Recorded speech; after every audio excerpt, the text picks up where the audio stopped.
Olá, sou Liliana Ferreira, mãe de duas meninas de 3 e 7 anos, sou formadora acreditada, educadora parental de disciplina positiva e autora do blog Emoções à Flor da Mente. A convite da Verbos e Números, trago-vos a série de vídeos SOS Pais em Confinamento. Com estes vídeos pretendemos ajudar os pais, neste contexto de isolamento, propondo algumas reflexões e recursos para lidarem com as necessidades de apoio aos vossos filhos, neste momento em que muitos se encontram a estudar a partir de casa, ao mesmo tempo que procuramos que consigam promover relações de maior conexão, cooperação e respeito mútuo em família.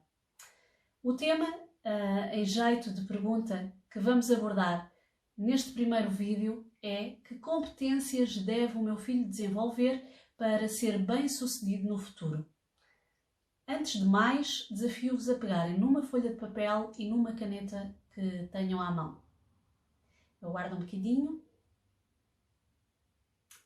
Ok, agora dividam a folha com um risco ao meio e no topo de um lado escrevam presente e no outro futuro. No presente, escrevam os comportamentos desafiantes que as crianças têm e que vos fazem irritar, chatear, desanimar. Basicamente, aqueles comportamentos que vos tiram do sério, que vos fazem saltar a tampa, como as birras, a mentira, tirarem coisas sem pedir, etc. Na parte do futuro, imaginem que o vosso filho tem 25 anos e vos bate à porta para uma visita surpresa. O que vos peço é que pensem: que tipo de pessoa é ele ou ela?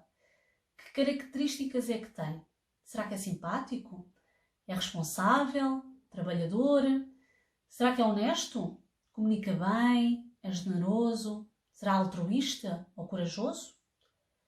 Façam nesta parte da folha a lista das competências que gostariam que ele ou ela desenvolvam para que venha a ser um adulto feliz e bem-sucedido. Basicamente aquilo que todos nós, pais, esperamos que os nossos filhos venham a ser. Nos workshops e palestras que dinamizo, já fiz estas listas algumas vezes. E por norma, nos comportamentos desafiantes, os pais, os cuidadores e educadores identificam coisas como é uma criança que bate, que mente, não escuta, amua, o meu filho interrompe, refila, esconde ou engana, faz muitas birras, não colabora, não coopera, é desobediente, não partilha, desafia-me, desiste com facilidade, não larga os ecrãs, deixa tudo desarrumado, é muito teimoso e por aí afora. Por outro lado, quando falamos nas competências, os pais assumem que gostariam que os filhos desenvolvessem responsabilidade, autonomia, autoestima, criatividade, empatia, resiliência também, uma boa capacidade de comunicação, respeito por si e pelos outros, cooperação, autenticidade, inteligência emocional, capacidade de autodisciplina e de autocontrole, que sejam honestos, que saibam resolver problemas e que tenham vontade de contribuir de forma positiva para a sociedade. São apenas alguns exemplos. Para perceber a importância destas competências que estamos a listar e que eu peço que continuem, não é? E que no fundo devem servir de bússola para o que queremos para os nossos filhos, mas que na verdade, no dia-a-dia, na educação, nem sempre são verdadeiramente valorizadas. Muitas vezes acabamos por dar mais importância às competências académicas e técnicas. Partilho agora a lista das 10 competências prioritárias para os profissionais do futuro e que foram criadas pelo Fórum Económico Mundial. O que é mais interessante é que esta lista não é uma lista para profissionais que teremos em 2050, mas sim para os profissionais que teremos já em 2022 e anos seguintes. Então vamos lá saber que competências são estas. Em primeiro lugar, temos o pensamento analítico e a inovação. Em segundo, queremos profissionais com uma aprendizagem ativa e com estratégias de aprendizagem. Queremos também profissionais criativos, originais e com iniciativa. Em quarto lugar, surge o design tecnológico e a programação, das únicas competências técnicas que nós encontramos nesta lista. Em quinto lugar, surge o pensamento crítico, a capacidade de análise e atenção ao detalhe. E em sexto lugar, a capacidade de resolução de problemas complexos. Em sétimo, liderança e influência social. Em oitavo, a inteligência emocional. Em nono, o poder de argumentação, de capacidade de foco nas soluções e de concretização. E por último, aparece a flexibilidade e a adaptabilidade. Se forem a ver, é muito idêntica à lista que os pais acabam por fazer. Em declínio, parecem estar as competências relacionadas às áreas técnicas e de conhecimentos mais académicos. E por que será? Ora, na verdade, porque as competências técnicas e académicas estão recorrentemente em atualização.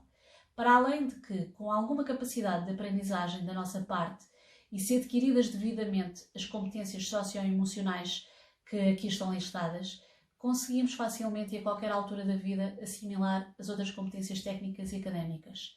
A verdade é que, à velocidade que o mundo avança, os conhecimentos técnicos e académicos que temos hoje podem já não servir amanhã ou perder a sua importância.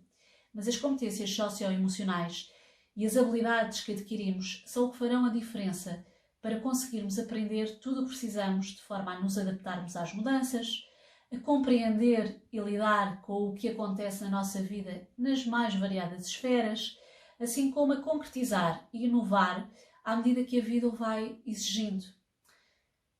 E sabem, nas mãos de quem está a treinar estas competências nos nossos filhos? É verdade, nas nossas mãos. A partir das nossas casas e da forma como os educamos, podemos, desde a mais tenra idade e ao longo de todo o seu crescimento, ensinar-lhes as competências e os valores que mais nos fazem sentido.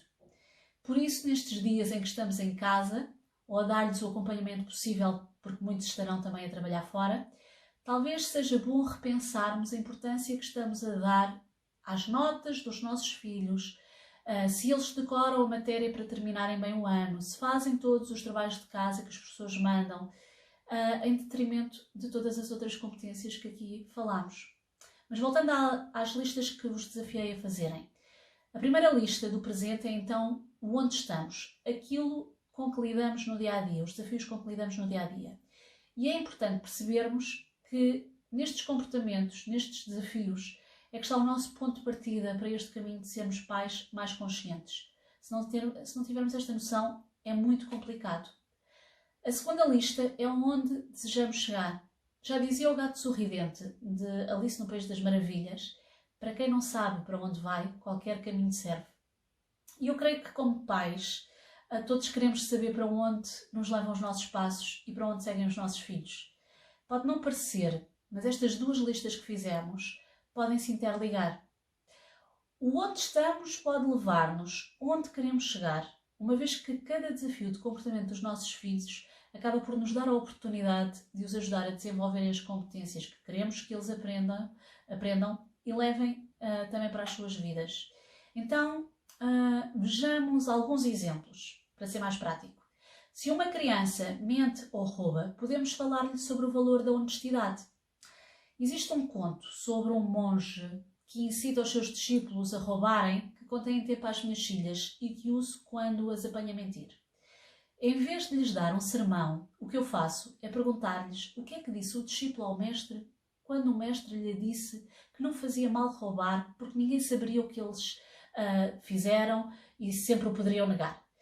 O discípulo disse: ninguém saberá, mas eu saberei isso, e para mim é suficiente para não roubar ou mentir. Com este simples conto, eu tenho a possibilidade de falar às minhas filhas sobre a importância do pensamento crítico, da autodisciplina e da autoconsciência. Outro exemplo. Se uma criança bate ou grita, podemos ensinar-lhe como se autocontrolar e a ter empatia pelos outros, por aqueles que magoa ou ofende. Podemos ensinar-lhe a redirecionar a sua raiva, a controlar-se saindo de cena por uns momentos e a regressar depois quando estiver mais calma para resolver. Imaginem também uma criança que desiste com facilidade. Talvez seja útil explicar-lhe o que é a resiliência e como é que ela pode acreditar nas suas capacidades para se automotivar e realizar os seus objetivos. Talvez possamos até falar-lhe de situações que nós próprios vivemos e que foram difíceis para nós, mas que nós acabamos por superar, ou lembrá-la de todos os desafios que ela já passou e que conseguiu ultrapassar. Também pode ser útil focar-nos mais na solução do que no problema, ajudando-a então a construir um caminho através de pequenos passos. E uma criança que, por exemplo, é desorganizada, eu acho que também pode ser útil, por exemplo, explicar-lhe o que é o planeamento, falar sobre gestão de tempo, organização, e isto só para vos dar alguns exemplos. Acima de tudo, eu creio que é importante percebermos que enquanto ensinamos às nossas crianças estas competências, podemos e devemos aprender a ser modelo destas mesmas competências e habilidades. O exemplo é e sempre será o melhor professor. É provável que os nossos filhos nem sempre ouçam o que lhes dizemos, mas tenham certeza de uma coisa, é que eles irão sempre observar a forma como nos comportamos, a forma como respondemos perante os desafios da vida. Eu acredito que, tal como eu, a maior parte dos pais querem ensinar estas competências aos seus filhos. O que acontece muitas vezes é que na hora H acabamos todos, na verdade, por ter dificuldade em ser este modelo. Tentamos de várias formas que as crianças colaborem e que se comportem, que cooperem, e não é raro eu ouvir dizer que já tentei de tudo e é sempre a mesma coisa. Quando eu pergunto aos pais o que é que já tentaram para além de dialogar e pedir, e quando eu própria faço esse autoexame, por norma acabam por surgir respostas como já puni, já bati, já ameacei, já gritei, já castiguei, já ignorei, já até elogiei, já resolvi as coisas por ele, já o compensei, já tentei manipular, já cedi, mandei para o quarto para pensar, retirei privilégios. Pois é. Mas será que já pararam para pensar no que é que os nossos filhos realmente aprendem com estes métodos? E será que estes métodos funcionam realmente a longo prazo? Eu vou dar-vos um exemplo para perceberem como é que isto funciona na relação com a criança. Imaginem que vocês têm um conflito com o vosso marido ou com a vossa esposa, ou até mesmo com o vosso chefe, que acaba por ser uma figura de autoridade. Então imaginem que para acabar com esse conflito, ele ou ela vos grita, ameaça-vos, ignora-vos, ou então tenta manipular-vos para conseguir o que quer. Diz que vos vai tirar uma coisa que vos deu e vocês até apreciam. Ou então vos manda para o quarto para pensarem no que é que fizeram, ou para a sala de reuniões para pensarem no que disseram. Imaginem que assumem por vocês um erro e depois vos dão um sermão. Como é que vocês acham que se iriam sentir?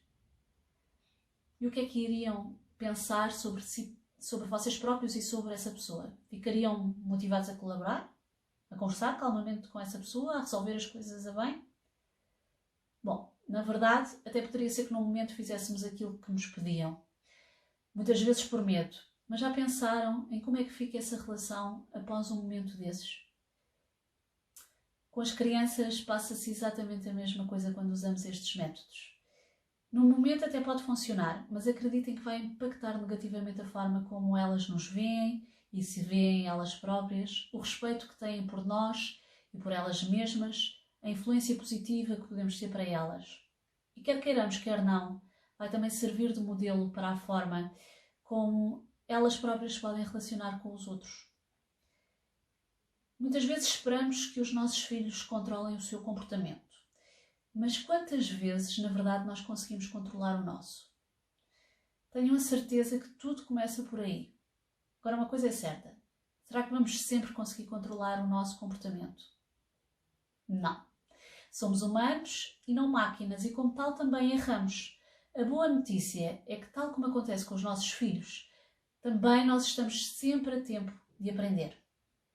A verdade é que, em muitos papéis das nossas vidas, nós colocamos a fasquia demasiado alta. Criamos expectativas elevadas e nem sempre realistas. Queremos ser pais perfeitos e criar filhos perfeitos. E eu recordo-me de uma frase de Lao Tse que diz: não podemos querer que os outros sejam como nós queremos, se nem nós somos como nós queremos. Aceitar isto, ter compaixão pela nossa imperfeição, perceber que o ótimo é inimigo do bom e que progredir e melhorar é mais importante do que o resultado final que podemos obter, ajuda-nos sem dúvida a aligerar a carga que transportamos aos ombros e que, sem querer, acabamos por colocar nas costas dos nossos filhos. Há também uma música do Leonard Cohen que diz: tudo tem falhas e é pelas falhas que a luz entra.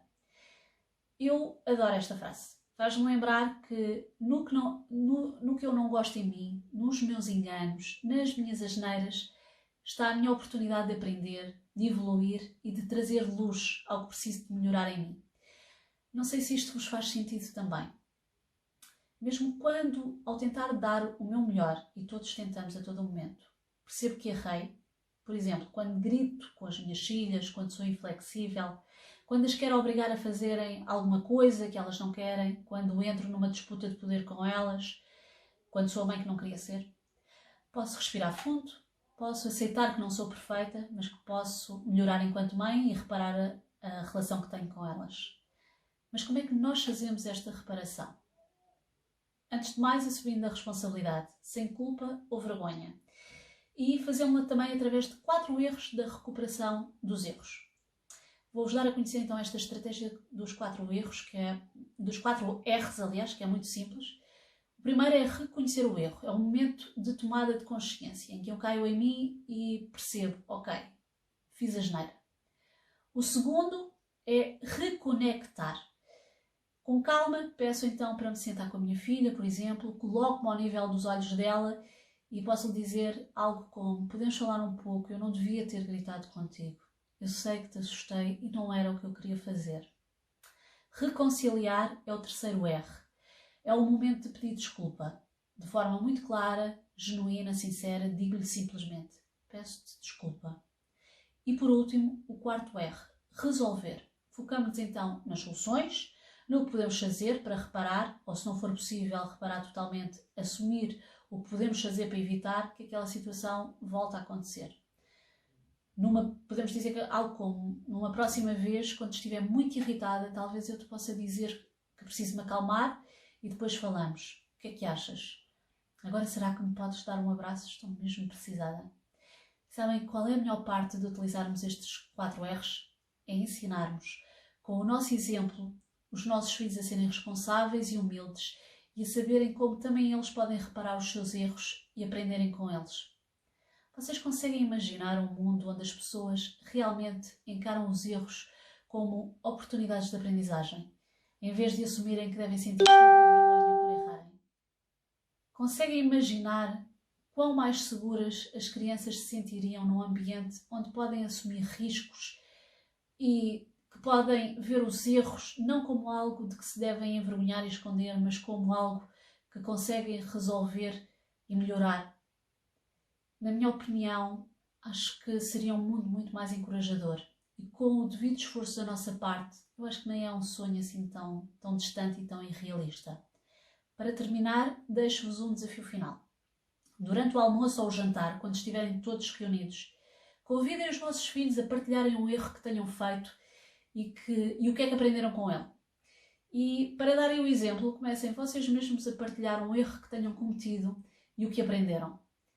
Aceitam o desafio? Depois partilhem o feedback. Acho que vai ser interessante. Por hoje, resta-me só agradecer-vos por estarem a assistir a este vídeo, que espero sinceramente que vos seja útil.